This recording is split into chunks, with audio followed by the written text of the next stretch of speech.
நேற்று நாம் வாழ்ந்த வாழ்க்கை வீதம் பார்த்து மனித குலம் வாழ உழைப்பான். அண்ணன் தம்பியாய் அன்பு கொள்ளவே சின்னஞ்சிறுவரை அழைப்பான். 2 வரி கொண்டு 3 நெறி கண்ட குறளின் பொருள் தேடிச் செல்வான்.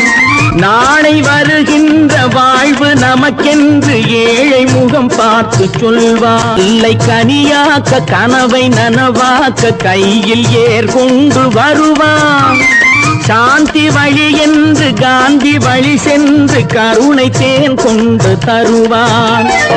உயிரை தமிழுக்கும் உடலை மண்ணுக்கும் உதவும் நாள் கண்டு துடிப்பான். சுற்றி பகை வந்து சூழும் திருநாளில் வெற்றி தோள் கொண்டு முடிப்பான். வெற்றி தோள் கொண்டு முடிப்பான்.